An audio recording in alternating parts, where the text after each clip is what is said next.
Bonjour à tous, moi je suis Julie Grimaud, je suis infirmière libérale depuis maintenant une dizaine d'années. J'ai rencontré le shiatsu par une expérience personnelle. En fait, j'ai contracté le CMV pendant ma deuxième grossesse. Et donc on m'a dit qu'il n'y avait pas de traitement. Et le seul moyen pour moi, c'était de maintenir un système immunitaire au top. Voilà, donc on m'a parlé du shiatsu. J'ai donc rencontré Patricia. Et donc je me suis rendu compte que ça me faisait beaucoup de bien, énormément de bien. Ma fille va très bien. Après voilà, je ne peux pas vous dire si c'est vraiment le shiatsu ou le fait d'avoir maintenu un corps en très très bonne santé. Enfin voilà, j'avais plus d'anxiété, j'étais très bien pendant ma grossesse. Et donc après j'ai continué à faire des séances et ça s'est intégré dans mon hygiène de vie. Et j'ai remarqué vraiment un mieux-être en fait. Je pense que je peux dire que ça a changé ma vie. Beaucoup plus de sérénité. Et donc, dans ma pratique infirmière, j'ai commencé à en parler à mes patients, en fait, puisque je savais que Patricia faisait des protocoles de PMA. Et donc, voilà, j'avais une patiente un jour qui, ça faisait 5 ans qu'elle essayait d'avoir un enfant. Je l'ai donc orientée vers Patricia et ça a matché. Elle est tombée enceinte et voilà. Donc je me suis rendu compte effectivement des résultats très encourageants des protocoles de Patricia. J'ai donc continué ensuite d'informer mes patients sur le shiatsu, en fait, notamment des patients qui étaient suivis en oncologie, donc en chimiothérapie, radiothérapie.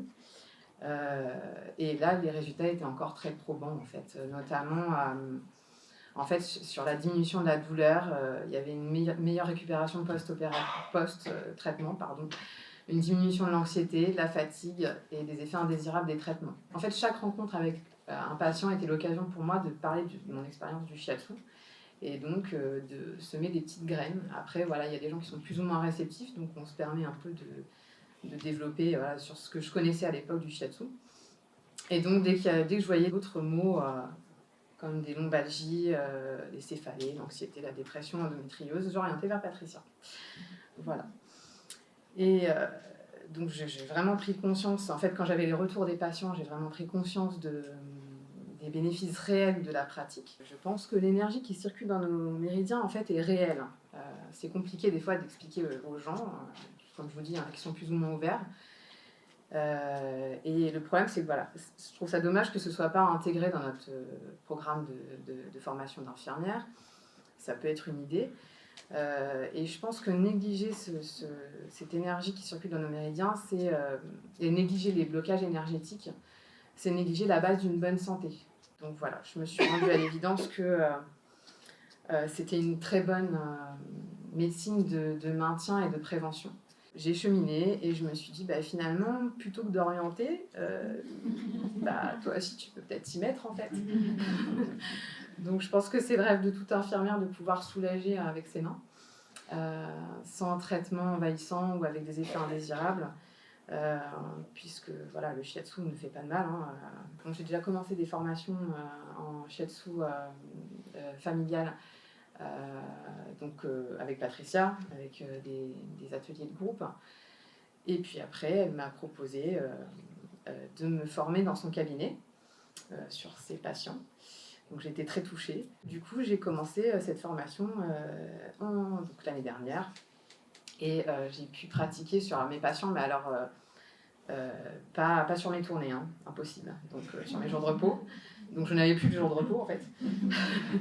Puisque du coup, voilà, j'ai fait une super expérience en fait sur des patients, j'avais des cas cliniques.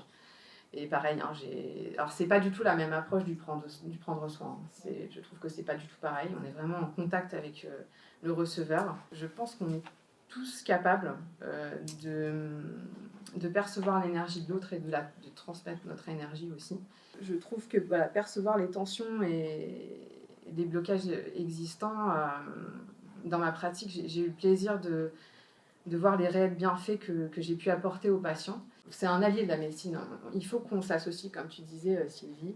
Alors qu'on s'associe entre praticiens non conventionnels, oui, mais aussi, c'est pour ça que ce colloque est top, en fait, ça ouvre sur la médecine occidentale et il faut qu'on travaille ensemble dans l'intérêt du patient, en fait.